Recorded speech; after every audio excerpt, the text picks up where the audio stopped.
Hey, how you doing? Justin back with you. Now we're going to check out the C major scale in open position. Now there are a whole bunch of reasons that we're learning the C major scale. It's a great fun thing to improvise with. So learning about how chords and scales fit together, which we're going to talk a little bit about later, means that you can improvise, make up your own melodies, make up your own solos with the major scale. It's a lot of fun. It's also great as an exercise to work on practicing picking individual strings and for the dexterity of your fingers to move them around to sit on individual frets and be able to play individual lines, which you need if you want to play riffs, ornaments, when you add things to chords later on as well. There's loads of reasons why practicing scales is a good thing. It's kind of got a bit of a bad rap, I think, because some people imagine practicing scales for hours and hours at a time. I don't think you should, let practicing scales become an all-consuming thing, but it should be part of your practice routine because of its many benefits for both hands and the synchronization between the hands and loads of other stuff. So let's get in and check out how to play C major scale in the open position. So we're going to start C major scale on the note C. This is a really important part of practicing scales, is starting and ending on the root note of the scale, the note name of the scale. And this is the note C here on the 3rd fret of the 5th string. Now the fret number and the finger number happen to be the same. So all notes in the 1st fret will be the 1st finger, all notes in the 2nd fret will be played with the 2nd finger, all notes in the 3rd fret will be played with the 3rd finger. We're not using little finger for this exercise. So starting 3rd finger, 3rd fret, 5th string. Use down picks throughout for this exercise. Then we're going to play open 4th string. Okay, 4th string, no fingers on it, that's open. 2nd finger, 2nd fret. 3rd finger, 3rd fret. Then we're going to play the open G string, the open 3rd string. 2nd finger, 2nd fret. Then open 2nd string, the B string. 1st finger, 1st fret. 3rd finger, 3rd fret. Open thinnest string. 1st finger, 1st fret. 3rd finger, 3rd fret. Immediately back down, so we're not going to play that note twice. We go back to the 1st finger, 1st fret. Open thinner string. 3rd finger, 3rd fret on the 2nd string. Then the 1st finger. Then open. 2nd fret on the 3rd string with the 2nd finger. Then open. Then 3rd finger, 3rd fret, 4th string. 2nd finger. Open. Now 3rd finger, 3rd fret, 5th string. 2nd fret. Then open A string. That's the 5th string. 3rd finger, 3rd fret of the thicker string. Now 1st finger, 1st fret of the thicker string. Many of you are going to find that a bit of a reach. Then the open string. So we've gone as low as we can now. Back to the 1st finger, 1st fret. 3rd finger, 3rd fret. Open A string. 2nd finger, 2nd fret. And then coming back to 3rd finger on the 3rd fret. Let me play that for you one time now, just straight up and down a little faster so you can get the idea of what you're aiming for.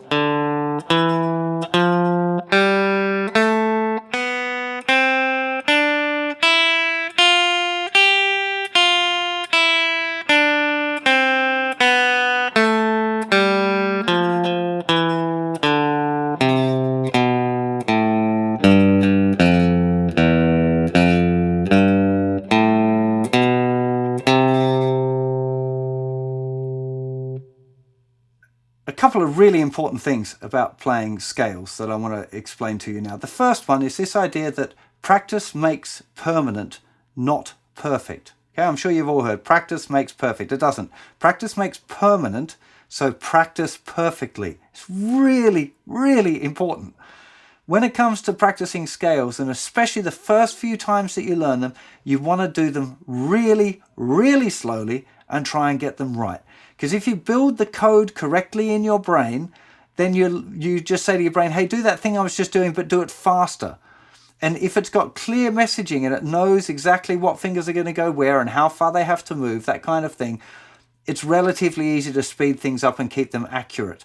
Whereas if your brain's, the coding in your brain is going, put your second finger down, no, lift it up, it's on the wrong string, lift it up, move it over there. If the coding is all jumbled, it's a lot harder to speed it up. You end up with a bit of a mess, and especially if you try and memorize it and you get it wrong, it's really hard to get it right again. It's going to take a lot of effort to be able to get it back into the right place. So the first few times that you practice the scale, you want to do it super slow. Like, look at the page, open, fourth string, okay. There's a second finger, second fret. Then third finger, third fret, still on the same string. You know, I talk to myself rather probably more than I should, but, you know, saying it out loud and making sure that you've got exactly the right fingers in the right place. Really, really helpful. Another tip that you might find useful is only going up to start off with. So just practicing. Speed it up, but you would go slowly, just up, then stop. A lot slower than that, but just going up the scale a few times first. Maybe for the first 3 or 4 days, you're just going to go all of the way up. This is partly to do with the memorization process. Now, for me, when I'm practicing the scales, doing the left-handed stuff, I've got a head start here because I know exactly what the scale looks like. I know where the finger should go. So I'm getting the physical benefits there of trying to pick the right notes and the getting the fingers, the dexterity of the fingers working, but the actual memorization of the scale is already done. For many of you, that will be part of the battle, is learning to memorize this new shape, making a map of the scale in your mind, because you definitely need to memorize it. It's not something that wants to be staying on the page. You need to practice it over and over again and build a map of what it looks like in your mind. Great practice can be when you're away from the instrument, being able to close your eyes and picture what the scale shape looks like. See where the dots are. The fact that the pattern on the 5th and 4th strings is the same, that on the G string, on the 3rd string, there's only 2 notes and it involves your second finger, which isn't used in other parts, not on its own. The thinnest 2 strings is using the 1st and the 3rd fingers and not the 2nd finger. The same on the thickest string. You know, so kind of making this little map and seeing where those dots lie as a shape can be really, really helpful. When it comes time to practice the whole thing, you definitely want to be starting on this lowest root note all the way up as far as you can go in that position, in that area of the neck, then down as low as you can go, and then back up to the root note. The reason that this is important is because it's training your ears to hear the sound of the major scale. The major scale is this do, re, mi, fa, sol, la, ti, do. If it doesn't sound like do, re, mi, fa, sol, la, ti, do, you've got something wrong. So you're kind of on top of all of the dexterity of both hands and the picking notes individually and all of that. You're actually training your ears to hear the sound of the major scale, which is massively useful as well. When it comes to picking, it's very likely you're going to struggle a bit to pick the right string. You'll probably find, well, I find like 50% of the time it's okay, and then the other half of the time I'm picking wrong strings. You want to try and do it slowly enough that you do get it right more than 50%. So nearly all of the time you should be getting the right string. But even if by the end of your practice for this lesson, you're still getting some picks on the wrong strings, I think that's to be expected. It's going to take probably 6 months or more to be able to get the pick, to accurately pick the right string all the time. There are a couple of things that you might like to try to help.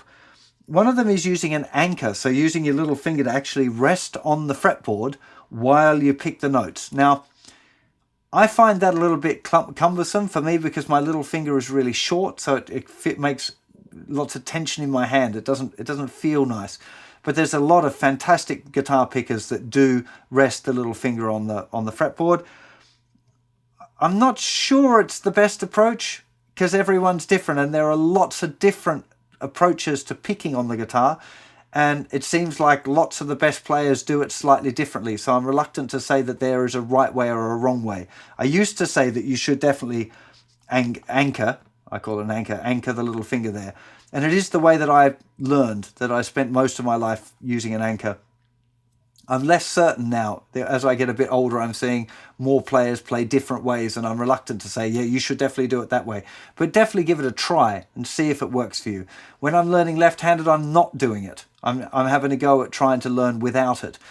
But that's not to say that you should also follow that. I'm just having a go at doing it that way because I learned right-handed using the anchor. So I'm just experimenting.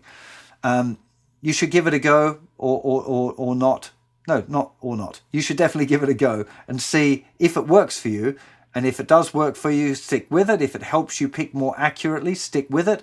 If you find it creates tension in your hand and you don't like the idea, then you might want to think about ditching that. If you get comfortable enough with the scale that you find that you can play the notes with a consistent rhythm, then you should definitely explore playing it along with a metronome. Maybe around 60 or 80 beats per minute would be a good starting point, and just making sure that you put your down pick on each click. Really work on playing with the click. Don't rush ahead of it. Don't pull back behind it. Don't anticipate it. Try and get the picking to sit exactly with the metronome if you're going to practice with the metronome. But I wouldn't feel that you have to this lesson. Nitsudge is not doing that. I'm just playing it free. Still battling with the first person situation with Nitsudge, but whatever. He is not doing it. Especially next lesson, we're going to be looking at improvising with it, which is, again, quite a free thing. Playing it with the metronome is a good idea for your technique and developing the synchronization of the hands, but maybe not necessary at this stage. You might want to wait until we're doing alternate picking, so down picks and ups, before working with the metronome. It's a little bit down to you, how you feel about your timing and how you feel about playing the scale, how difficult you find it. So there's a little bit of leeway as to how you're going to approach that one. I really hope you enjoy your scale practice. There are a lot of technical benefits for both your picking, dexterity of the fretting hand, and you're definitely going to enjoy improvising with it in the coming weeks.